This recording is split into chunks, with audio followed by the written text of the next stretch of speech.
Hey everybody, this is Jared from the BS Group podcast. Obviously, we've taken a bit of a break from content in recent months, just kind of a lot of life stuff going on. I got married, which was pretty dang great. But yeah, I was hanging out with Tyler, and we decided to kind of press record and kind of get back into things. So, A, thank you for listening, and B, we have plenty more stuff coming down the pipeline. We have a couple other videos already lined up and are in the editing process right now. But in the meantime, enjoy the 13th episode of the BS Group podcast. Talk to you soon. So, can you describe why you were called the Rizzler? So, I had some colleagues over for charcuterie. For those who are subscribed to me, they know that my Instagram is just sandwiches that I've made and charcuterie boards because, it is my passion. Of course. And so one of the girls at work, she's like, oh my God, like I need to come over for a charcuterie board. I was like, yeah, of course. Like, let's just plan a day. So did she plan it? Like, did she hear that you were doing charcuterie boards and it was like, Tyler has a bussin' charcuterie I need to be a part of? Yes. Awesome. So she saw my Instagram and then heard me talk to like someone else in the past, like, oh, these are the things that you need to get for your board. And she's like, oh, we have to get together and like have charcuterie. That's high praise. So her and her roommate came over and, obviously they saw the house and it's decorated for Christmas, as you saw. We're a lamp household. We're not in a big light household. Mm-hmm. So I had all the cozy lights on and they're like, oh my God, we're getting rizzed up. Like this is a 3-person date right now. I'm like, no, like this is just charcuterie friends. It's okay. So it was just the three of you too. It was the three of us. Yeah. So they're like, oh my God, dude, Tyler is the Rizzler. What is the approximate age of these other employees? I gotta know. They're only, I think, a year older than me. I think okay, all right. So same like age bracket. 27, yeah. All right. So it wasn't like you were like a 45-year-old nurse. No, like, God, no. Okay. Cool. I think it would have been a little more awkward to just have like one of my like older colleagues over, just like them and their roomie. Especially because most of my older colleagues are married, so it's like what, like, let me put the pineapple flag out and you guys can come over for charcuterie. Sitting there having some cheese. Oh, how's your kids that are my age? I will say, it's really funny to like talk to coworkers, right? Because like you find like these like work besties. Oh yeah. And it's like, especially when I was working for the schools, like I was just like, there's so many people who are like, oh my God, you remind me of my son when he was around your age. And I was like, and I'm like, oh Jesus. I was like, and it's one of those things where like you don't think about it until you're like, oh wow, like you have like 30 years of life experience on me. Right. Not like a bad way, but in just like we're in completely different positions right now. But at the same time, it's like, you have so much in common because you work the same job where it's like, there's, 6 presidencies between you and I, and yet you and I talk shit about the same people. We have the same thoughts. Like we see someone roll in the doors and we're like, that motherfucker right there. One of the nurses I work with, she's like probably my favorite coworker. She's been there since like 2007, 2008, like something like that. And she's like a charge nurse that you like, right? Was this one that you told me about? No, she doesn't do charge. Oh, she's not charge. She doesn't do charge, yeah. I'm pretty sure that she would kill somebody or someone would kill her if she did charge. She just, but she's like probably the smartest nurse I've ever worked with. And she just says whatever comes up to her mind. She is not afraid to tell anybody off. Like a take no shit kind of. Oh, 100%. 100%. Like, I don't know if you've ever seen Scrubs. I'm familiar. Or like clips of it. Yeah. There's like a scene where the nurse rolls up on one of the doctors and like, yeah, like I noticed you put these orders in. I just want to come talk to you before I killed a man.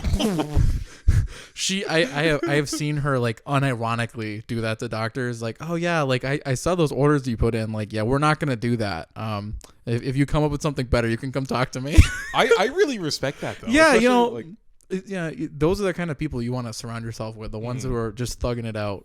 I feel like it makes it more enjoyable too. Oh, right? for sure. Yeah, because like again, so I went from working in IT for a school district where like most of the teachers were like for the first like 2.5 years of me working there, I was the youngest employee in the district. Yeah, by like a pretty big margin. Which is crazy because I feel like when we were there, it was like a really young generation that had kind of like taken a bunch of the positions. Yeah, so it's like there's a lot of the teachers that like I was like now doing like tech work for, and, like answering their questions that they like, and again like as a kid you have no way, like no perspective, right? On how old they are or anything. Yeah.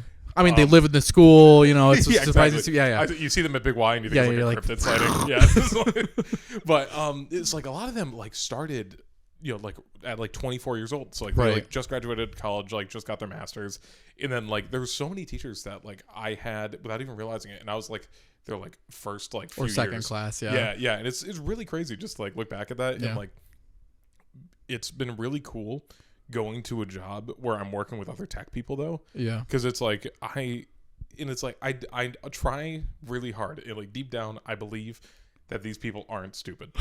I need like, but there's so many times where I'm like, oh yeah, no, like if you click on the delete button instead of backspace, it does this, and it's like you like made their day. Yeah. And I was like, Yeah. and like for me, it's a Tuesday. Yeah. Like, Yeah. But so like now like working with tech people that are also like my entire like help desk team that I work on is my age. Mm-hmm. So it's just like I can like be dropping like someone in my chat said like, oh yeah, no, I just saw this ticket I was working on for the past 2 weeks, and I was like, that's a slay, right? And like they know what I'm talking about. Yeah. Like, I think it's funny, you know.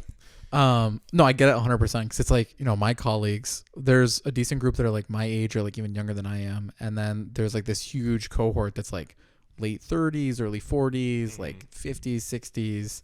And it's crazy because like, anytime you're in a job that long, like you just get good at it, right? Like these people are so smart. They're so good at their job. Like they can talk the talk. They walk the walk. Like if I was dying or my loved one was dying, I'd want to make sure they were on. For sure. But then they'll be like, yeah, Tyler, so I was doing this thing with the Prime, and the Prime just kept talking to me, and I just could not get the Prime to shut up. I'm like, are you talking about like ALEXA, like the Dawn or the Echo? Yeah, it's like it's asking for my account, and I'm like, yo, it is 4 a.m. on a Tuesday morning. I am in no position to assist you with this right now. I think my favorite part about the story is that it took me a solid 20 seconds to realize that you weren't talking about the hit new drink by Logan Paul and KSI. No. Also named Prime. And I was like, I would like that would make sense why adults would not see the appeal of that. Like, It's fun because like I get to ride that middle line, right? Like, there's the people who are like just younger than me where it's like they're teaching me what Rizzler and Gyat means. And then, what there's does Gyat mean, by the way? I still don't understand. I don't know that. I think it's a tuchus. It is a shapely tuchus. Okay. All right, but like here's the thing. I've also heard people be like, "God damn," Well, because I think that's what it comes from. Yeah, but how do you get that to? You just shorten it, be like, "Wow, like look at her, like yacht damn," and now it's just yacht. Yeah. Okay. Yeah. I mean, the Gen Alpha kids, they're on something else, bro. Dude, these kids are gonna be like, they will be so smart just because like their ability, like TikTok frying their like attention span has made sure that they will be able to launch a satellite into space in like 10 minutes of like YouTubing something. It's like the micro meme culture, right? It's like, the memes go so quickly now where it's like by the time I know what Rizzler is, if you say that in good company, they're like, oh my God, dude, that's so 2 days ago. Yeah. It's like, oh my God. I will say that it feels weirdly freeing to not understand something.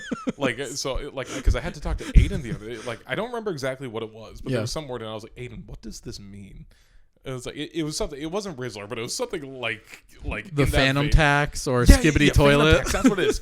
I heard Phantom Tax in because there was that stupid TikTok edit where it was like sticking out your gut for the Rizzler. I had no, and I thought it said like Phantom Tax. So like now I'm like Googling like what is Phantom Tax? And I was IRS.gov. like it's here. Like my AARP membership is in the mail, dude. Like I have no idea. Like I just had no idea. And it was a good feeling.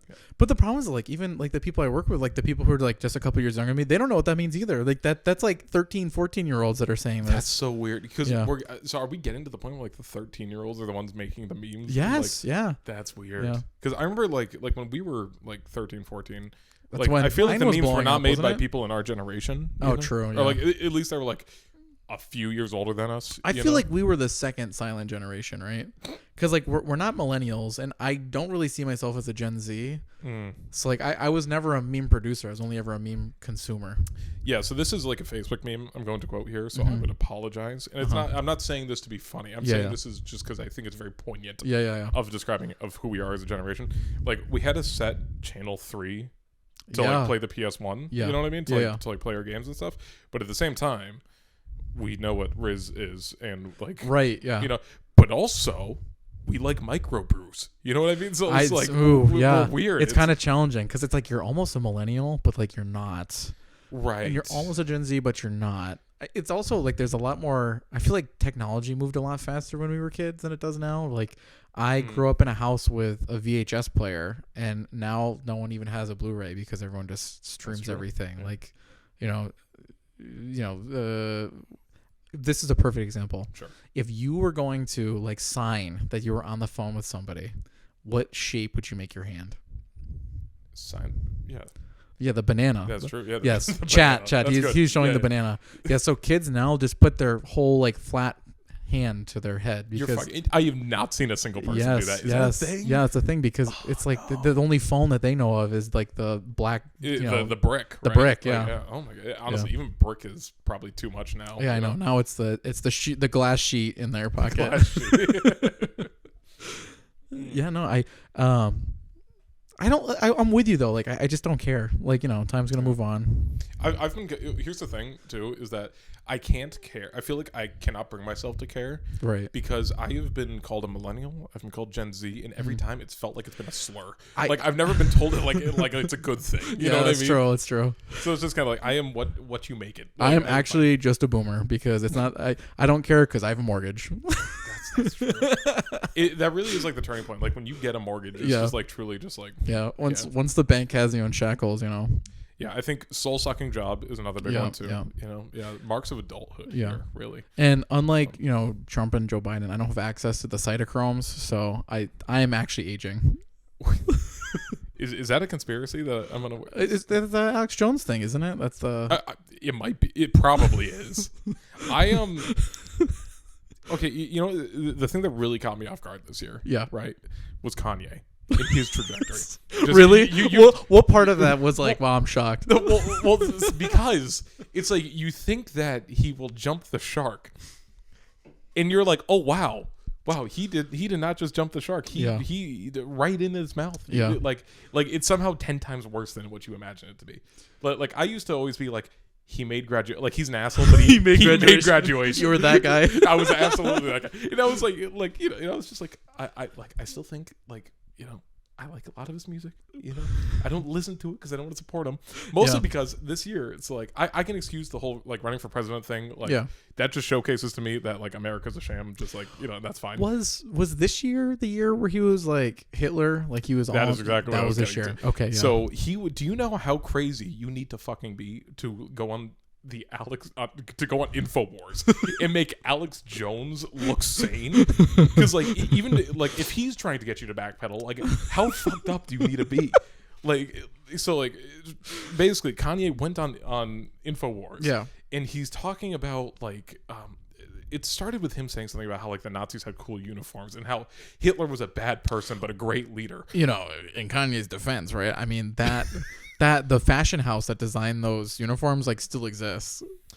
Yeah, like and people still dress like that. Yeah, that is a good point though. But like I feel like all the people that I know that dress like that are like the exact people that you would expect to dress like that. Yeah, true. Well, I mean, it's one of those things where it's like it's high fashion, so it's either like they're a billionaire or they live in their mom's basement and they're part of the SS. That is just. But yeah, so like they're talking about like these like uniforms that the Nazis had and everything. Hugo Boss for the chat. Thank you, because I did not know. Yeah. So like for him to go on there and like he gets to the point where he's like, no, I love Hitler, and like Alex Jones is like, well, like you don't mean that, and he's like, no, I love Hitler. Like, do you know how far gone you need to be for Alex Jones to make you try to like roll that back? And it's like the clip just kills it. It's I love like he could not have made it worse. Like there was no way that you could backpedal from that. Yeah, exactly. There's way too many O's. Yeah, and it's like I struggled with it for a while because I was like, this is clearly just a very mentally ill man. Yeah. But at the same point, there gets to the point where I was like, oh, you are actually outing yourself as a literal Nazi. I was like, I'm not sure if I think that's. I didn't know there was a line, but I think we found it. To harken back to a better time, right? There's an episode of the Chappelle Show where he is the black white supremacist. I don't know if you're familiar. Is it the blind one? Right? Yes. Yeah. And it's like their mock David Attenborough's there to interview him and ask him about all these things. It's like that's where Kanye's at. Like he's parodying reality. Yeah, but like I think it's at the point where I'm like, because I really thought that it was just like he's just a shit poster, like he Yeah. just does not care. Yeah. And then it got to the point where I'm like, Yeah. maybe not. Yeah. Like, yeah, like tanking your public perception and everything too. It's just like, Do you subscribe to the conspiracy that the death of Harambe kind of unraveled our timeline? okay, this might be a hot take. I'm gonna say no. Ooh. Just because I think that's only around the time that like our weird generation that cannot be labeled Yeah. started paying attention to shit. Oh, Like okay. 2016 was like the Trump, right? Yeah. The Trump the Trump election. That was what's it also called? the death of Harambe, wasn't it? In the death of Harambe, Yeah. right? So like all these things happened in like meme culture. Also, really like with all the iPad kid generation. I don't know what we're calling that True, yet. yeah. Like they started getting involved with it, and it just became like this huge thing. Yeah. It's like I just think that's the time where we just gained consciousness, more or less. Like, Okay, I got you. on a worldly level. Yeah. Yeah. I don't know. I feel like you've listened to Billy Joel's "We Didn't Start the Fire," right? Yes. And it's a 3 or 4 minute long song, and he goes over like 60, 70 years of history. You could write that song on just what's happened since like 2017, Fun 2018. facts, actually. Someone you know did, that right? Fall Out Boy did. Yeah. So Fall Out Boy did it, and I don't know how to feel about it because they started in like the 90s, I think. they did. Yeah. Yes. And it's kind of crazy to think from like Yeah. 1990, which I think is where they started in that Yeah, song, all the way yeah. to 2023. One of the one line that like really stuck with me, and I was like, I don't know if I can sign off on this. They rhymed George Floyd with Metroid. What? I'm serious. Oh, let me pull up the lyrics. I'm not like I'm dead serious about this. Like, But like what? Like why were they rhyming with Metroid? Like it didn't come out or anything like that, right? Metroid Dread, maybe. I really don't know. Hold maybe. on. We didn't start the fire. Let's see. Okay, here we go. We're binging chat. We'll bear with us. We're binging it. All right. I'll just do. Oh, okay. All right. So Sandy Hook, Columbine, Sandra Bland, and Tamir Rice, ISIS, LeBron James, Shinzo Abe, blown away. That's hilarious for the Okay, record. yeah, the, no. the Shinzo Abe thing is funny. Meghan Markle, George Floyd, Burj Khalifa, Metroid. Yeah, I mean, there I'm has like- to be dread. But it's like if you're talking about the assassination of children and political figures, and you just throw Metroid in there, like I was just like, I don't know, like can you get away with that? Like, yeah, well, and that was last year, I think. So yeah, it had to have been. Wow, that's crazy. yeah, it's kind of whack, right? That is whack. 2023 has been kind of a weird year. I think this might turn into like a recap of some kind, but like, Yeah, has it? I mean, what have we? I mean, I guess I got to run the numbers here. I mean, you know me, right? Like I work nights, so my time scale is skewed by the fact that I don't watch the news. the night shift dementia. Yeah, the if night you shift will, dementia. right? I mean, like if we're doing the year in gaming part 2, right? Like Baldur's Gate came out this year. It's been a great year for gaming. It's I been will a good say. year for gaming. Baldur's Gate came out. I mean, Baldur's Gate. Zelda came out this year. Yeah, Tears of the Kingdom, fantastic. Alan Wake 2, I've never even played the it, original, yeah. but like I think it's a PlayStation exclusive, isn't it? I think it is. Yeah. Yeah. But like also incredible apparently. Apparently, yeah. Even though I have like zero like I didn't know anybody wanted an Alan Wake 2. Starfield, that was a game. I mean, did at you least buy it was sold as a game. No, Okay, good. no, I was thinking about getting it for the Christmas sale, but I don't think so. Yeah, I'm actually can I bitch about something here? Sure. Because I believe we also talked about this in our 2022 in the year of gaming. you know? Yeah. We so a lot of these issues that we were talking about, like it's been a great year for gaming, but so many of these like AAA games are still so half baked, and it's obviously just because these It's terrible. deadlines get just crushed, right? So Yeah. like Space Marine 2 was like my most anticipated game of this year, right? Did it even come out? It just got delayed until November. It was supposed to come out this month, dude. Like it's just Like November of next year? yeah, 2024, or I think it was November of 24. And it was an insane amount of time where I was like, Yeah. this sucks. You know what? I think it's just a continuation because I think last year I talked about there's this game that Valve like bought the company for. It's like to continue development. Yeah. And it was supposed to come out in like 2019. It has been delisted from Steam. That's how long it's been delayed. Wow, shit. Wait, do you remember the name of the game? Like, I don't remember exactly. It was by the people that made Firewatch because Valve bought that company. Yeah. I didn't know that. So it was supposed to be like it was kind of turning the Indiana Jones formula on its head. Like instead of being Indiana Jones, you were the female sidekick. That's interesting. Yeah, Okay. yeah. So it was like you weren't the archaeologist or any of that. You were the photographer that was recording your journey. So it was like this super like narrative cinematic adventure. I think it was supposed to take place in like Egypt or something like that. Mm-hmm. And that they had trailers, they had everything, and it's just nothing. Absolutely nothing. That's tough. Call of Duty this year sucks. It's terrible. Yeah, I'm sorry. I think they kind of originally it was supposed to be the 2-year cycle, so it was supposed to just be like a big update for MW2. Instead, they're like $70 game, baby. Yeah. $70 game. And it worked because people are still buying it. Yeah, I mean, I bought it. I got my money's worth, but I don't know. It's definitely not as fun as it was last year. The skill-based matchmaking is just insane. Like, you have people who are just like no-life giga sweats at COD that are so good at COD that they not only win every single game, but they know how to play the system so that their like matchmaking stays low. So it's like every single game you play in, even though the skill-based matchmaking is like very powerful and very strong, there's one person who drops like 150 kills, like no deaths, just giga sweats the entire time, and everyone else is like. So then in a case like that, just to play devil's advocate here, because I think I'm actually on the opposite end of the skill-based matchmaking argument. Like, do they? So like for something like that, like let's say someone drops a 100 bomb, right? Yeah. I don't play COD. Yeah, I played COD since Black Ops 2, so I really don't know. But like, how would they duck under the radar then for more than a few games before they get like bolted up? I have like, no idea because it's literally every game, every single game. Is there just like one dude, not even like one on each team, but just like one random dude in the lobby? Yeah, and if they're on your team, then you won, and if they're not, then you lost.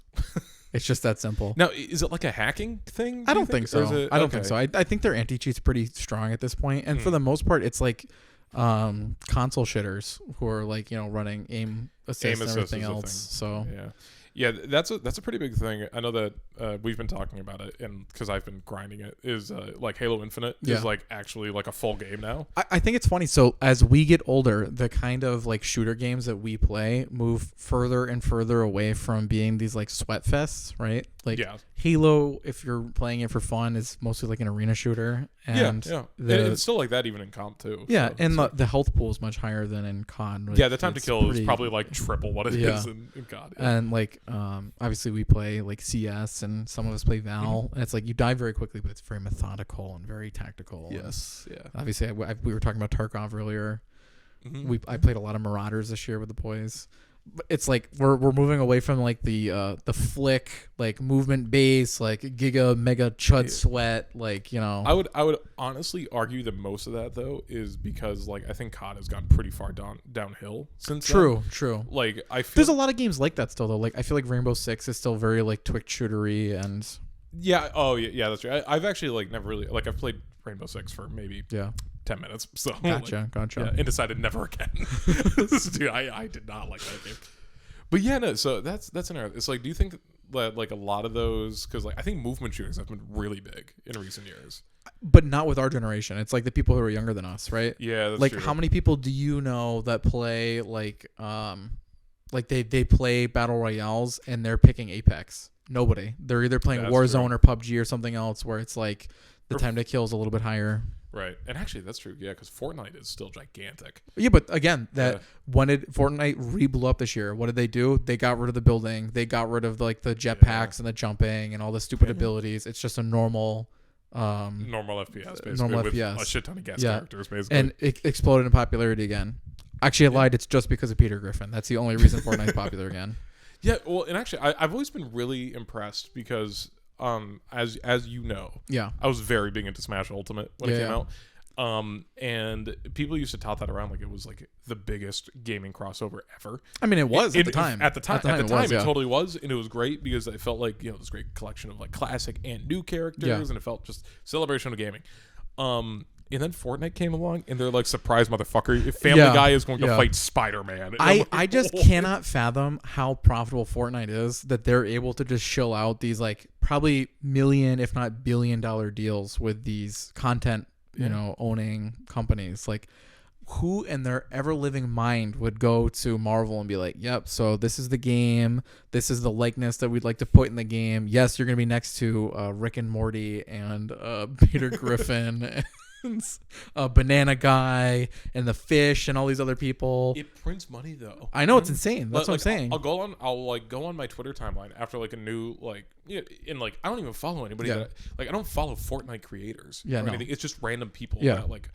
And they'll be like they'll see like the Teenage Mutant Ninja Turtles just got like all 4 of them just got it's just wild. They're like me and my homies were dropping $10 each. We're all gonna pick our turtle. That's just like, insane. It's insane. You know, it's like I feel like part of it too is the generation that's mostly playing Fortnite. Mm-hmm. It's like, Mom, I took out the trash. I haven't pooped my pants in 2 weeks. You absolutely you need to let me buy this skin.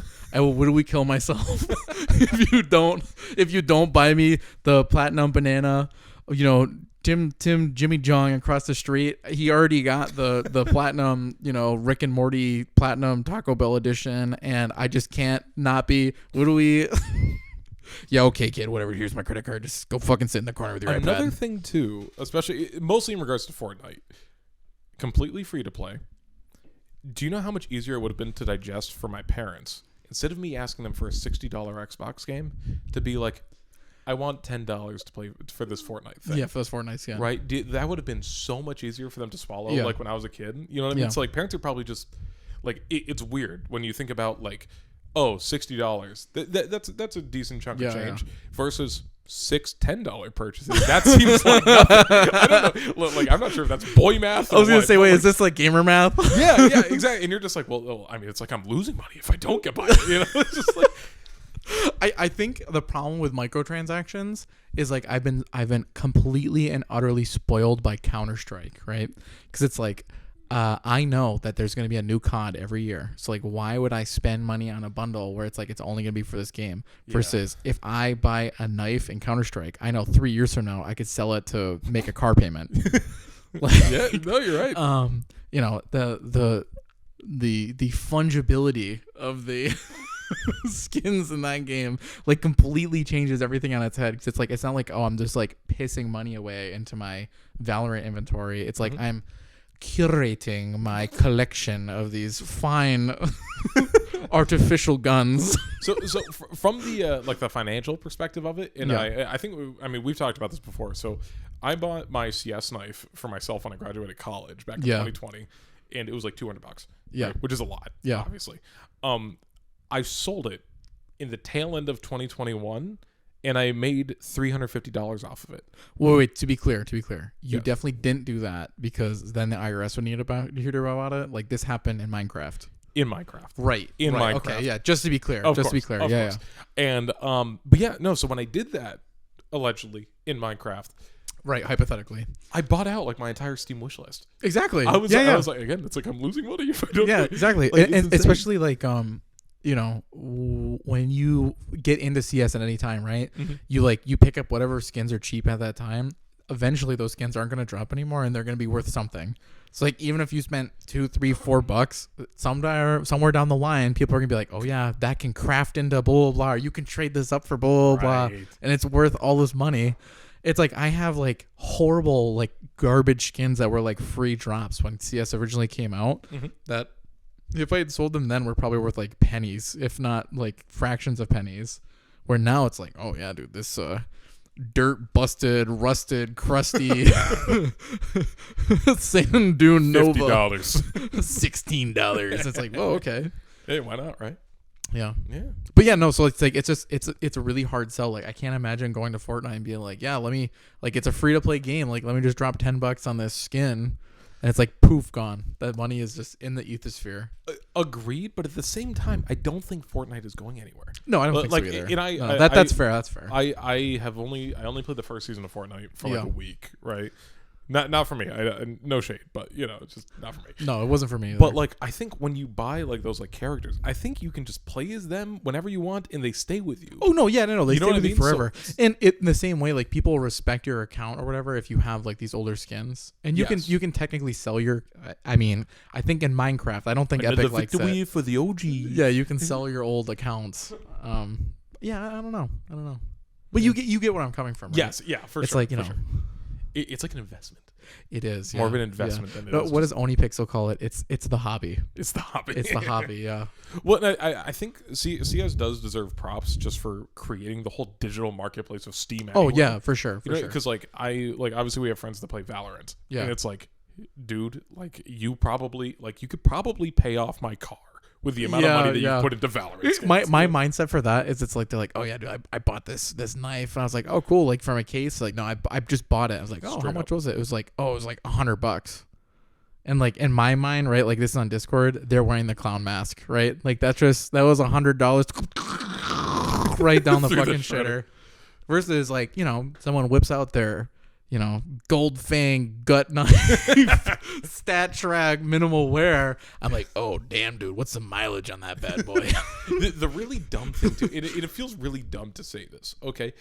And this is maybe it is the fungibility, as it's you the said. fungibility. It is like there's these knives that like you could pull, and there's only like 5 in existence. Exactly, and it's insane because and again, I'm not super into the community or anything like that. No, the most expensive skin I think is like a $20 AK skin that I have, but like it's like it's nuts, and it's like because you see these guys and they're getting like $50,000 pulls, and they're just like waiting for someone to buy it, and it will. Yeah. I think the most expensive skin that's ever sold for any game was a CS skin, and it was like off market for like 50,000, 60,000. Like it's something absurd like that. Could you imagine having that money just like dropping like your yearly salary? Well, I'm on a pretty fucking sure it skin? was like some sort of like oil chic that ended up buying it. Oh, it like, must have been. That's like a thing on Steam. Like the person that's the highest Steam level, they're like some oil chic, and they literally use like Filipino labor to crack open all these Steam cards to increase their. Yeah, no, it's absurd. It's absurd. Okay. And like, they're the only person that's level 697,000. So like there's some Valve employee whose sole job it is to like keep making the new numbered logos. Okay, I am really curious about it. Actually, what's your opinion on Steam profiles? Like are you just like big fan of like getting like the high numbers, or like? I mean, it's like a fun little like side gig. Like I've never spent like mad money on it. Like I like to do like I'll put money on my account for like Christmas time or whatever. Yeah. And then you end up with like $2.30. It's like, yeah, whatever. I can turn that into cards or whatever. To another level. Yeah, right? to another level. Like I was like, what else am I gonna do with it? But like it's not like I'm here like, oh yeah, like I need to be level 1,000 or whatever. It's like whatever. Like I think it's cool because it shows you the kind of people who it's like, oh, they're like actually a PC gamer versus like they have a Steam account, right? It's like you're playing someone and like all they have on their account is CS and TF2 and like that one game that their friend conned them into buying. And they have nothing on their profile, blah blah blah. It's like, oh, wah, go back to your fucking PlayStation. Versus like, a lot of our friend group or like people that you find in like CS or like these other like popular PC games, it's like their entire profile's decked out. There's a comments of all the times people accuse them of cheating, or their friends put something really like homoerotic. That's a pretty common one with us, isn't it? For sure. Yeah. Maybe it is just us. Could be.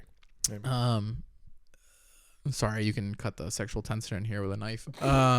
I don't know. I like it. And I think it's cool because it's the difference between it just being like a Steam store and the Steam community. If that's again, like, you're never alone. Yeah, that makes sense though. Because one thing that I always find interesting is like, and especially with Steam, like none of our friends really posted anything to my knowledge. Yeah. But like seeing like the Steam like discussion posts and stuff, like it's really robust forums. We were even discussing this early today, right? So it's like, if you have any like tech problem or computer problem, you do blah blah blah, blah into Google, and then you write Reddit. Mm-hmm. For video games, it's blah blah blah Steam community. True. I cannot tell you how many times like I couldn't get a game to launch or something like that, and it's like I'm sure there's someone in here in 2006 that posted the solution to this. No, actually, I have a perfect example. The game Love Letter? Yes, the card game. So there's a digital version of it. I think a bunch of us got it on sale, like dummy cheap, a couple years ago. Yeah, it was like $2. Yeah. Wouldn't launch. I could not get it to launch. It would crash immediately. I post in the Steam discussions. Not even like 10 minutes later, this person goes in. They're like, "Oh yeah, do you have this software that a lot of people have for work for home?" And it's like this security login thing. I did in fact have it installed. He's like, "Oh yeah, that's incompatible. You cannot have that on your computer and launch the game." I'm like, "There's no way." Like this, I'm getting boofed by some Steam user. I'm like, but it doesn't hurt. Like I never work from home anyways, so I uninstalled it. Sure as shit, the fucking game launches right away. Insane. I'm like, are you like? Not even an hour, like, it wasn't even a dev. It was just some community person like, oh, hold on, let me go check the Steam community for this 67-cent game. You know, the funny thing too, I now like I'm thinking from like the tech perspective. Like, was it a VPN that you were using? Like for work? There was probably some sort of VPN component to it because it was like a security platform. Like it was it was to give you a virtual desktop from. Oh, work. okay, yeah. Okay. So I'm sure it was like some sort of port, security, some port, something, some BS, up. Yeah. But no, that's I uninstalled it. Didn't even restart my computer. I just uninstalled it and it worked immediately. Fine. I was like, okay, I'll go fuck myself. Shit, dude. I mean, but Epic doesn't even have a community, right? Like, I don't even know if you can chat with your friends. Your friends list is just for like inviting people to games. That's a good question, actually. So it's like, I think Steam is just this fun and cherished item as a PC gamer. Well, and of course, who doesn't love the good sales? Oh my god, yeah. I mean, to be fair, they're nothing like they were when we were younger. Dude, yeah, I remember getting these games for like 97% off, and it was just like once in a lifetime. Do you remember it was like the flash sales where it was like every 6 hours something would go on sale for 96% off. And there you are with your $25 Steam card. Oh my god, dude, Terraria's 6 cents. Let's go. Yeah, actually, that is one thing that I always do, and please don't look at me differently for this, but I know that like our friend group really likes to gift each other Steam games because it's like cheap and easy for the holidays and everything. Yeah. I organize my wish list by like priority. Oh, you know what I mean? So it's like I don't expect anybody's actually going to buy me Armored Core 6, right? Because it's still a full price game and everything. But that's why I push it a little bit lower down. And I was like, I think so and so can afford a $15 indie game. See, what you got to do is you got to change the mentality, right? If I'm buying you a Steam game, it better not be on your Steam wish list, right? I'm not getting a game that I want you to play. I'm getting you a game that I'm forcing you to play with me. Yeah. Oh god, shit. Who did I just do that? Did I do that to you? I did that to someone fairly recently, and I was like, oh no, it was for Mike actually. What did it be?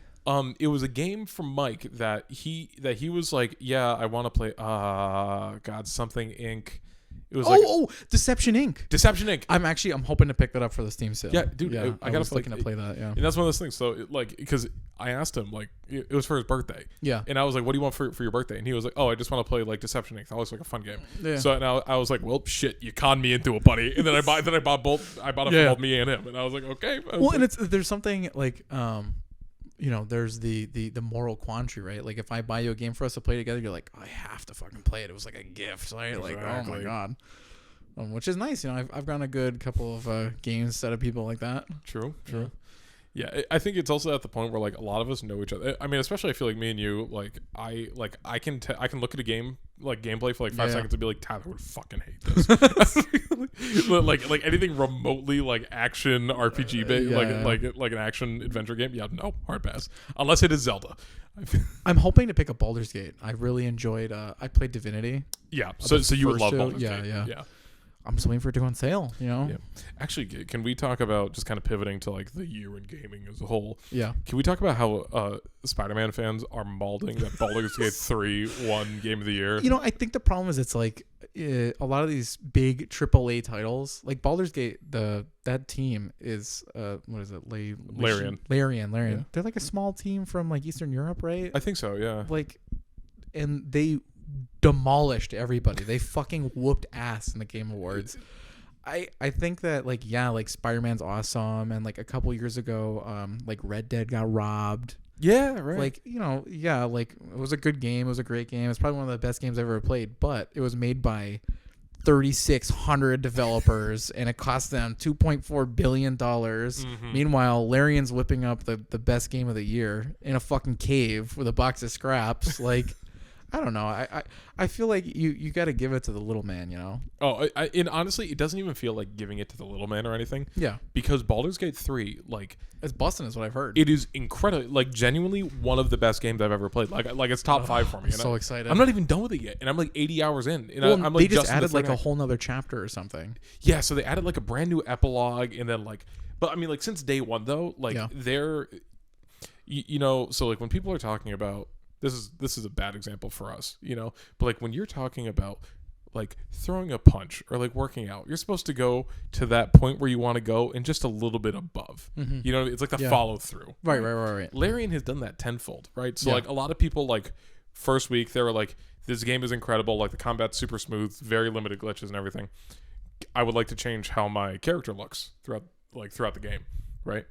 Boom, week 2. I think second week. Yeah, like second week, they were like, yeah, there's this magic mirror in your camp. You can change your appearance. And we were like, okay. But they've been releasing shit like that, like pretty much like bi-weekly since the game came out. And like, I'm sure it's going to slow eventually, but it's like, it was a feature complete game when it came out. Yeah.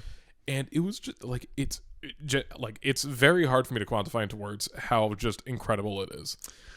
Because like there was no waiting for it to be good. It was just good out of the gate, and I was like in. And it's a story-based RPG, which is like never been my thing. Right. You know? And it's like turn-based. Yeah. I think the other thing too is we've seen all these in-goodenings, right? You had the in-goodening of No Man's Sky, and now the in-goodening of Cyberpunk. True. You know, everyone's talking about how, I mean, everyone after watching the anime is talking about how it's a brand new game and it's completely changed. They've updated everything, and it's like, I think that's like a new thing, right? It's like, you know, you'd get a game on the GameCube and it had a bug, and fuck it, it had a bug. Every single CD that was ever printed of the game was going to have that bug. Versus now, you can release a, like, you know, steaming shit pile on day one. 1 million people will buy it, and then some companies are nice enough to fix it.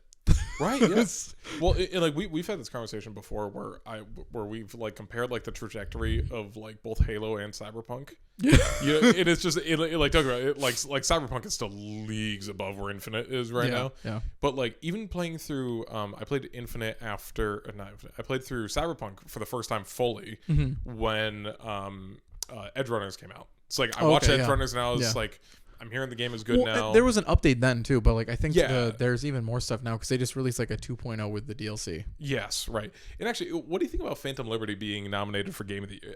I don't know if it was nominated for Game of the Year, but it was in like a lot of the categories. I think that like I haven't played it yet, but from what I've heard, it is like a whole new game. Like they've added with Idris Elba because they had like expensive talent. I think they really like layered it in there, like the story and the narrative and everything else. Yes. So it's like, you know, I think the same thing happened when their former game had a big update. Was it The Witcher? Yeah. Oh, with Wild Hunt, right? Yeah, because it was the same game, but it was like a huge updates, huge DLC or something like that. I think that they got a lot of nominations for that as well. So I don't know. Kind of weird, but yeah.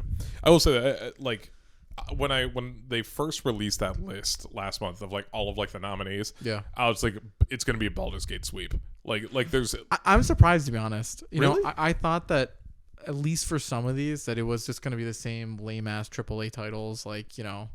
I love Zelda. It didn't deserve to be Game of the Year. You know, like I've never played Spider-Man, but it looked really cool. Probably didn't deserve to be Game of the Year. Like, I think like a lot of the calls as far as like how like things were like nominated and like the games that won, I think I agreed with the majority of them for the most part. Okay. Pizza Tower was snubbed for indie game, but that's a whole other thing.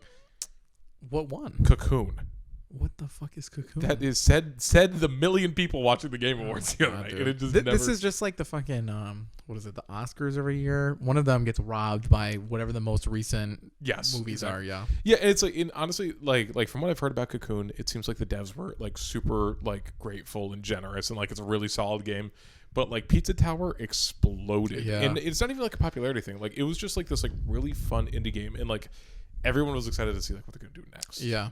You know, but yeah. So I'm trying to think like, so Zelda winning like best action adventure. Yeah. I'm like that makes sense. Yeah, I could see that. You know, and like again, nothing against Spider-Man 2. I beat the game. I like 95% at it. I think super good game. But like there is this YouTuber on YouTube. Yes. I don't remember his name, but he does like a top 10 games that he's finished that year. So it has to be start and see the credits. Nice. Okay. Do you know who I'm talking about? I think so. I don't remember the guy's name, but like Gallagher or something. I can't remember. Yeah. So this year he did his top 10, and I don't think I'd played any of the games, but he said something. He's like, you'll notice that some of these games, they're not the most polished. They're not like the best games ever. But in order for a game to be memorable, for it to really stick with you, it can't be so polished and so smooth that it just slips out of your brain. it has to have some sticking points. You're pissed that you lost your progress because it crashed, but you went back and you played it anyways. Or, I really didn't like this mechanic, or I really didn't like that narrative bump, but like you enjoyed the game regardless enough that it like you remembered it afterwards. That's really interesting. So like was Spider-Man so smooth and crispy and you just played it and then poof, gone? I beat Spider-Man. Not even, to be honest with you. No? Like and again, I love the game for the record, but like I think they made a lot of choices with the story that I think myself and a lot of others weren't too crazy about. Okay. Like, so for me, it's like I go back, like I think about that first game all the time because like sorry. No, go ahead. So like up until that point, like a video game has never made me cry. Ever, right? This is for this Spider-Man or the previous? The previous one. Okay. So Spider-Man 1, and I actually played it like during COVID.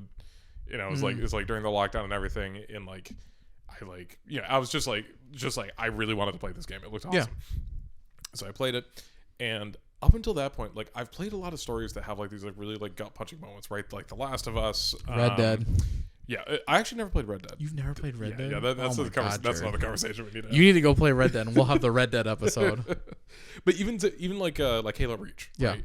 Like those are like there's so many moments in that story that have like such like staying power with me, right?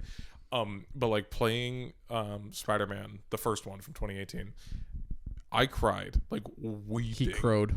I crowed. I threw up. It was bad. But in like in the last like 20 minutes of the game, and even though they're story cutscenes, right? But like tears running down my face. I remember I texted Amanda, and I was like, I can't believe this just happened. Like I am bawling on like the sofa right now. I know exactly what you're talking about. Like the same thing happens in Red Dead. Like they do this incredible like storytelling where there's different chapters of the game, and each chapter there's like different themes, and the main character goes through like different changes, different story beats, and like you see this redemption, and then it all just gets like gutted from you at the last second, right? Like you're talking about Red Dead 1 or Red Dead 2? 2.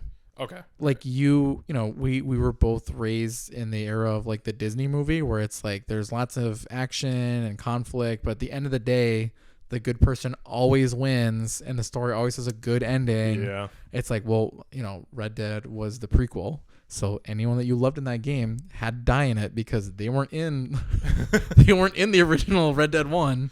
Right. So, I know exactly what you're talking about. That like gut wrenching, like, oh my god, I was not ready for this. I used to hate that feeling. Yeah. Right. So like you get it a lot from anime too, I think, or like other like shorts. So many. Like Cowboy Bebop. Right. Yeah. Like, I know we said that we've been wanting to do an episode on that forever. Yeah. And it's just like like that ending sticks with you. Yeah. And like I actually remember I was 13 and just it all goes back to Halo, man.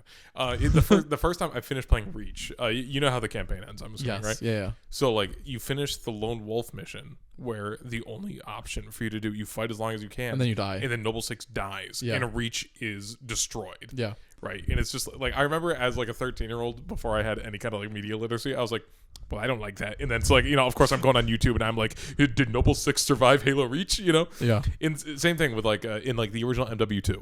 Yeah. Right. Like Ghost secretly survives theories, like there's so much of that.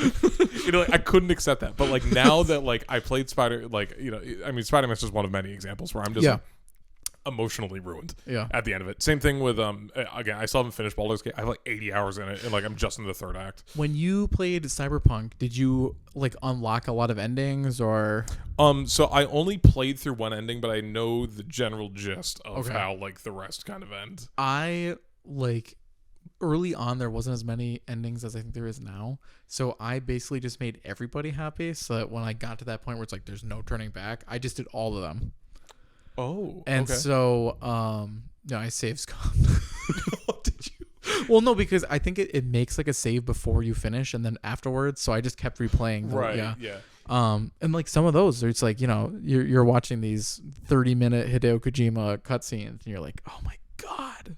Yeah. Or Metal Gear MGS5, that really stuck with me. True. That one, that story fucking slammed me. And I'm one of those people who skips every cutscene, does not read any lore. I'm only here to shoot shit and blow things up. So for something like Metal Gear, which is like pretty much just story with like some shooting in between. Yeah. Yeah, but Kojima, especially like in the early days, was like a madman with that stuff. Oh yeah. Yeah, no, so I'm trying to think. So like there was that. Baldur's Gate, I could tell that game's gonna kill me. That game is going to kill me. Like someone, something, maybe even me will die at the end of that game, and I'm not going to be ready for it. I just the can't writing is wait to perfect. make my bard slut character. Oh, okay. So you're going to be a horny bard. That's your gameplay? I think so. I mean, I don't know. I have to kind of look through what the options are. So my favorite thing in Divinity was being an archer and just being an absolute scumlord. So yeah, so basically, it's pretty much the exact same system because it's basically just D&D. Yeah, right. So do you think you're going to be a ranger, or do you think you're just going to go in on the bard? Either ranger or like a rogue. Nice. Yeah. The rogues are fun. I don't like melee. You know, it's beneath me. The only thing I would say with, if you were to, like, a word of advice, if you play as a rogue, you'd be double dipping in the rogue class if you want a Stereon in your party, so that the horny vampire twink that everyone is frothing at the mouth for. You can do magic even if you're not a wizard or anything like that, right? Like, because it depends on the class. So like there's classes and subclasses. Obviously, I do more like a magic based melee class. So it's jokingly referred to as padlock because you basically do like half paladin, half warlock. Okay. Yeah. So like paladins already have smites and all this stuff, but the warlocks give you like eldritch blasts and some other cool stuff. Because I think I remember, like, I played through Divinity, the original and the second one. I think both times with Dave. I don't think I beat the second one though, because we scummed too many boss fights, and then we ended up in an area that we just couldn't advance because we were so underleveled. And what I've seen from like TikToks and stuff is it still has that Larian charm where you could either like do it the way that they want you to, or you could suicide bomb with barrels. And as long as one of your party members survives the resonating one, it's like it never even happened. No, I pushed like a very big boss like off a cliff. Like I want to combat that way. Like I didn't get the loot, but it's like, because I was like, I'm really curious about this because Karlach, like the tiefling barbarian in BG3. I just had to push one of the bosses off a cliff, and it worked. Like they just let me do it. I love that. That's what I'm saying. It just awesome. worked. Yeah. It's like I think there was a quest line in the Divinity where it was like you have to talk to this person and go here, go there, and like they'll give you a key to open a door so you can get the loot inside. Unless you just kick the door down, right? Or you fucking teleport someone through the door. Yeah, there it is. Man, I love that. I love that. Any game that lets you break it and they're like, ugh, our player base is having fun, and Larian's like, that was the goal. Keep up the good work. Proud of you. I feel like Wildlands was kind of like that. Oh, like, for sure. I feel like we skunked the fuck out of that game. But like we had a blast doing it. No. You there was like a sniper rifle that had like there was a bug with it where the amount of damage you could do to vehicles was like multiples of what it was supposed to be. So you just pour all these upgrades into it, and then boom, you're like one tapping tanks, one tapping helicopters. If you were playing through the campaign, they'd be like, "Oh man, like look out, there's that thing behind you," and like they wouldn't even be done with the voice line. It would already be like a smoldering wreck. Yeah. Yeah. Oh man, that was good. I'm trying to think other. Oh yeah, shit, dude. We've been playing like a lot of Lethal Company. I was just gonna say that's been a big one. That's hazardous facility.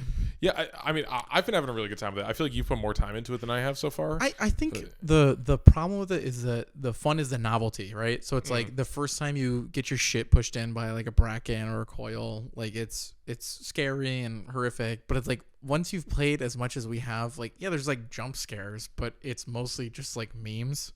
Yeah, right. I mean, you weren't there, but a couple nights ago we were playing, and we were like a razor's edge away from hitting our quota on the last day, and we were on one of the super hard moons, and we were being cornered by what was it, a thumper, the things that crawl around on two arms and then eat you. Yes, yeah.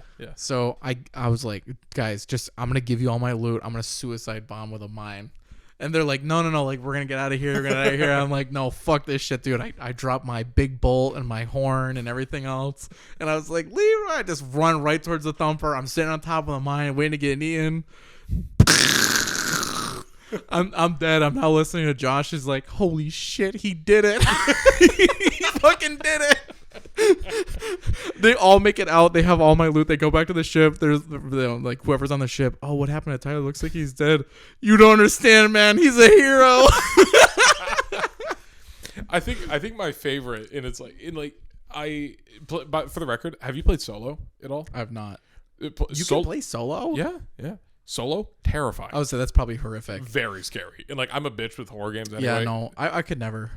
Yeah, it's but yeah, so that's super scary. But like, I think the hardest I've actually laughed at the game. I was playing with you and a few others. And install the More Company mod if you're listening. Do it. Oh my god! Install More Company. You need to, because having more than 4 people is hilarious. But it was when we were dropping onto a moon. So like we're flying down, and all I see is like the door opens, and we're like 100 feet above the ground, and you're like, "Let's go, motherfucker!" And then like you cut out, and you're dead on the ground. I'm so bummed. I was reading the patch notes for the new patch, and they've made gravity hurt more. Like half the fun was like you could make these like ballsy jumps, and it's like 50-50 whether or not you make it. Oh my god! Actually, so the new one dropped. Like a new patch dropped today. Like today, yeah. Yeah. That was. So what does it include? Like accessories? Is that what I was seeing? Like masks sure. and shit. Okay. Well, I think the mask is like an SCP. Like if you pick it up and you accidentally put it on, it's like you die or something. Like. Oh, I don't know. I didn't spoil it because like that's the only fun left in the company. Yeah, that's true. Yeah, it sucks because it's like it's only one dude that makes the game, and it's like like don't get me wrong, it's great. Like I love it, but like I feel like the only way to keep a game like this fresh is to continuously pump out new shit. Right. And the modders have been doing that. Yeah. So there was this one mod that I don't think anybody is actually gonna want to play, but I really want to. It's the Skinwalker mod. We were talking about it a little bit yesterday. Yeah. So like it'll like record voice lines, and like. A lot of people are like, "Oh, you could use AI for that," and like, I think that would actually be kind of cool. But like, there's a whole privacy issue with that, obviously. But because like, I might have been talking to you about it actually, because like even just like a few weeks ago, I was like, "How cool would it be if there was like the Bracken, let's say, could like mimic voice lines? Yeah. Like, how sick would that be? Yeah. I think the part that I've liked the most is not like the game itself, but like the stories that you kind of build out of it, right? Yes. Like there's nothing funnier than blasting your fucking air horn and continuing to blast and going outside and just getting your shit pushed in by a dog. You join, everyone else is dead, the only person's left on the ship, and you just hear as they push the stick and leave. Like there's something so indignant about just being the last one alive. I'm just like, all right, we're out. Yeah, we're gone. Yep. One of my favorite moments actually was just the other night when we were all playing, and I died like really early on from I think a Bracken or something. Yeah. And then Alex died like a little while after, and I wasn't spectating him, so I was like, oh, I wonder what happened. So and he's telling me. And he's just like, hey, watch what happens when the rest of them try to exit the facility. And it was the flooding planet. Oh. And the rest of you guys just start drowning as soon as you leave the facility. It's like, oh, that's awesome. Like, it's so funny. Just like watching, like, especially having the proximity mics and being able to listen in on what they're saying when you're spectating. Oh my God, it's so fucking funny. There's something just like unbelievably hilarious about there being like 2 people on the ship, like looking at the cams, and they're like, oh, it looks like so-and-so's dead. And like, you're very clearly dead listening to that. Yeah. And they're like, yo, I bet they did, blah, blah, blah. And you're like, fucking, I can't wait to tell them what actually happened, Yeah, I think it might have happened with Mike recently. Yeah, because I was buddied up with Mike. Yeah, and he fell into so there's the room with like the big pipe that you can walk on. Oh, you mean that's the most dangerous monster in the game? Yeah. So, but what he did is apparently under the pipe, that's not all cement. So like there's just an abyss under parts of the pipe. Oh, I know what you're talking about. Sorry, I thought you were talking about the jumping puzzle. Oh no, not the jumping puzzle. The jumping puzzle is the most huge, dangerous monster pipe. In the game. Yes, I know what you're talking about. Yes, it's just abyss under the pipes. Yes. And there's some areas where there's no fence. So if you don't have a flashlight, you'll just fucking walk off and die. Yeah. Yep. Okay. And I felt really bad after this, but like so I was talking to Mike and he just walks off the ledge without me realizing it. Like Did you keep talking to him? Well, yeah. So I was still talking and I was like, what happened? I was like, Mike, and then like I look down and I just see that like that there's an abyss where he was. And like just thinking out loud, because like when you're playing Lethal Company, it's best enjoyed without a filter. Oh, 100%. So I was like, stupid motherfucker, and I just realized that he was listening to every single word I just said. My favorite, so when MW2 came out, so last year's COD. MW2 to 2022? Yes, the original. Yep. Yes. Not to be confused with MW2 to 2022 Part 2, MW3 2023. Beautiful. Okay. Right. Yes. Understood. So we were playing a lobby like early on in the game's like life cycle, and we would die to this kid, and they'd be in the hot mic, shitty. And so, Dave and I have kind of adopted it. So it's like any time we're like trying to shit on someone in game, right? And it's only to be toxic. Like obviously I would never say this, but if they're being like a douche, you're just like, shitty. How was it feel going 12-45, Shanny? I loved transplanting that to fucking Lethal Company. You know, do you do that? Oh, 100%. You know, it's like you see someone like, I'm going to make the jumping puzzle, and you just watch them fall in the fucking abyss. Shanny. No, the real key to success in Lethal Company is the soundboard. There is nothing fucking funnier than sitting in the ship and be like, I wonder if Dave died. And then all of a sudden, out of nowhere, you hear the fucking Super Bowl theme song playing, and the little orange man with a crate of beer bottles. Ba-na-na-na-na-na.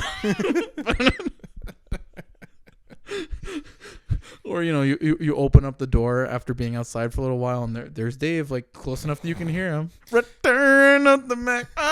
You know.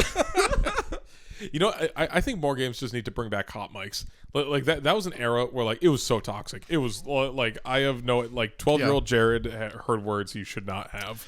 I watched like a little documentary recently on YouTube, and someone said that social gaming has died because nobody uses their mic anymore. It's That's like true. If you're in COD, you play with just your party, or you play on Discord. If you're in CS, you're just talking in Discord. If you're playing Val, you're just in Discord, right? Like the separation of the party chat from the gaming platform has completely ruined the I talk to strangers and blah, blah, blah. I will say the hope on the horizon for me for this whole social gaming thing, because I missed it. Like, yeah, again, like I was a big Halo kid, still a big Halo fan. Yeah. It all comes back to Halo. And it's like I was like in like clans and shit like growing up, and like I would always, you know, like I'd be talking to like different people, and like some of it would be shit talking. Yeah. Sometimes it would be like, oh, which Halo is your favorite, and then I would get flamed for saying that Reach is my favorite. You know, it was, you know, circle of life. But I think when GTA 6 comes out, assuming it has an online mode similar to the current GTA Online. I mean, it prints money, so you're out of your fucking mind if you don't think there's going to be. Yeah.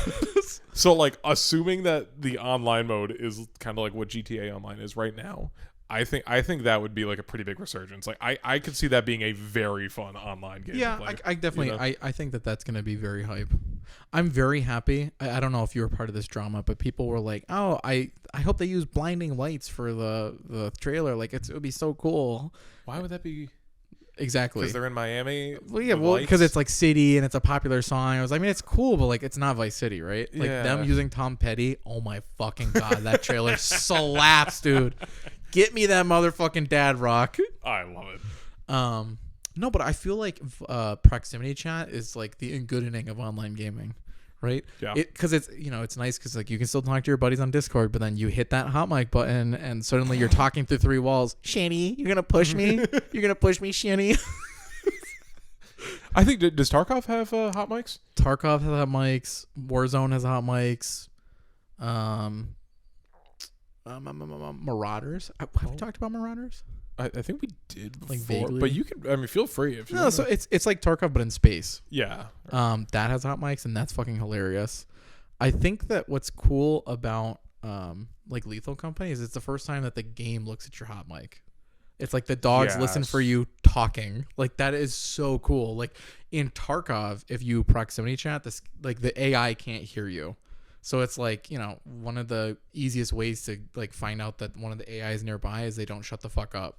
Like the scavs just keep like putting out these like Russian taunts. And so like if you hear them taunting, you know it's a bot. Right. So it's like, okay, like I should push them, or like, oh, I should avoid them so I don't die. But you can talk shit as much as you want and the AI won't react to it. But like imagine if it was like Lethal Company and it's like I'm talking to my PMC buddy, like, oh, we need to push this building, and all of a sudden the scavs come running in because they heard me mouthing off to my buddy. Like that is just mind-bogglingly cool. Awesome. Yeah. Well, and honestly, even for like the social aspect of it, like it's great for like gameplay purposes too. But like going back to like the old school days of like halftime at Counter-Strike just being a oh my God, like I forgot about that. That was so long ago. And it was so much fun too. It was like because and you just be talking mad shit to like whoever would be there, and it's like only if you were the bottom fragger. Everybody knew only if you bottom frag could you talk shit. And believe me, we bottom fragged. I was like, Jared and I were the foundation of the team. Yeah. I mean, it's what you need, you know. Like in order for someone to be in first place, someone needs to be in last. You know, that's just how it works, and that's I'll never forget, dude. We were like 13 playing CS. There was me. Shitty, you gonna kill him? There was Jared. Shitty. No, you know what I miss kiss your mom with that mouth. You know, I really miss the MW2 lobbies during like the map voting. Because people like pick favela, you're gay. It was like the brutal. N-word any percent. Oh yeah, I could not play that. Like I could not play that game when my parents were around. You had to play in the headset. I had to play in the headset. Yeah, you had to play in the it was headset. just because otherwise it was just. It was a hard enough sell to your parents to like buy a game with a gun in it, and then all of a sudden, you know, their little boys joining a chat being called the N-word and. Yeah, dude, they hit me with this was a group of kids that we kind of knew in like middle and high school, but I once got hit with the Jared, what shape is Italy? Brutal. What do you do to a soccer ball? What do you do to a soccer? Yeah, I'm familiar with the. It's tough, man. It's tough, you know. The technology of our times. You know what's gonna happen? You're gonna grow up and you tell your kid, yeah. Imagine if Discord, you can only have 4 friends, and you were one of them. Well, actually, oh my god, I forgot that there was party limits because that's how that would usually happen. Yeah, that's why I would get the boot because someone cooler than you. Dude, do you know how cool I felt though? Like the couple times, it was like the few like jocks that we kind of knew back then that we were like, kind of like just playing Xbox. We were aware of them, yeah. Yes. And like you'd be in the party, and then they'd be like, "Oh, such and such, someone who's way fucking cooler than me is about to join the chat," and I was like, "My time has come, boys." And then all of a sudden, then you hear like the boot sound coming from somebody else. And you're like, "Yeah, I made it!" Like I made it, dude. It was so toxic. Oh my god, dude. Yeah, no, it's crazy because like, you know, I think about that time all the time, like 2016, 2015, where we used I met or message me or didn't we do Skype still? Well, for gaming, but what was the app that we used to chat with people? Oh, GroupMe. GroupMe. Yeah, GroupMe. Yes. It was like the Wild West of, you know. Like even Skype. I remember I was very hesitant to go to Discord from Skype.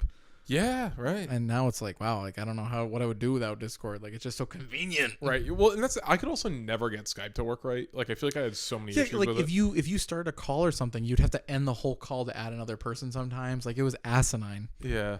But no, I think Discord is just like so much better. Oh, yeah, for obviously. being mostly free too. Yeah. You know, it's like insane. The mobile app update sucks. Holy shit. It's bad, dude. I assumed it was just because it was iOS. No, it's bad for everybody. Oh, dude, yeah, it's dog shit. Because like now, like I mean, if you want to get to the instant messages now, it is gross. Yeah, and it's like you'll get like I don't have notifications on for like the main screen. Like I won't get pings on my phone. Yeah, but, like same. when you log in, right, it'll show you where you have messages. It is so ass backwards trying to figure out where the fucking messages are. It's like someone's trying to sell me something, but I don't know where. Yeah, the fact that someone even said like, because the Discord, like the official Discord account, was like replying to someone in like the Twitter comments. Yeah, and someone was like, "You mean the X comments?" The X comments. Yeah, I apologize. It's 2023, Jared. Well, because even Musk himself has like Freudian slips where he calls it Twitter in interviews. It's very funny. But no, so like so this person was like, this is like an unusable like mobile app. Like, I'm sorry, can you tell me how to delete my account?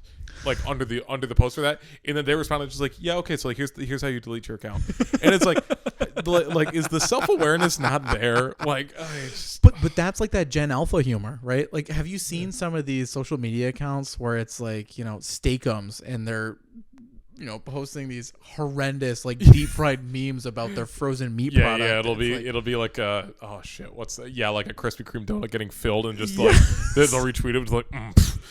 I think it started with the Wendy's Twitter like years and years ago. Sure. It's been downhill since then. Yeah, it's been like some of them hit that sweet spot where I'm just like, that is wild to see like an official brand account. I was like a Fortune 500 company. Yeah, Fortune 500 company's Twitter account being so true oomphy, you know, it's just like I can't, like, oh man. I love also the TikToks, like the TikToks that are run by these like Zoomers that are. Do you follow Duolingo on TikTok? No. Oh, it's a good one. I really don't follow a lot of people. I just let the, you know, diarrhea torrential flow from the For You page hit my eyes. Yeah, mine is mostly let's see, Reddit AI commentary videos with the same parkour video in the background. Yeah, exactly, and on loop. Yep. Stand-up bits, podcast bits. Yeah, that's my For You page. That's kind of it. Yeah, I kind of get I get everything. And, you know, it Yeah. comes in waves where it'll be like, I'll see the same thing over and over and over again. And it's like, oh, I guess everyone's seeing that. And then other people are like, I've never seen that before in my life. It's like, oh, okay. Well, actually, do you ever like reference a sound in like when you're talking to people and because you think it's like super viral and it turns out that there's 200 TikToks under that sound and you've seen 199 of them? Yes. And you're like, oh.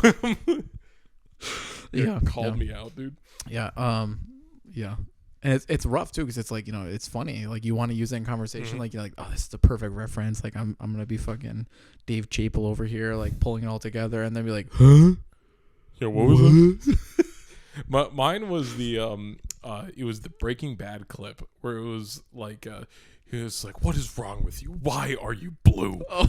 And like the first time I like made that reference to like I think it was like someone at work. They were like, what did you just say?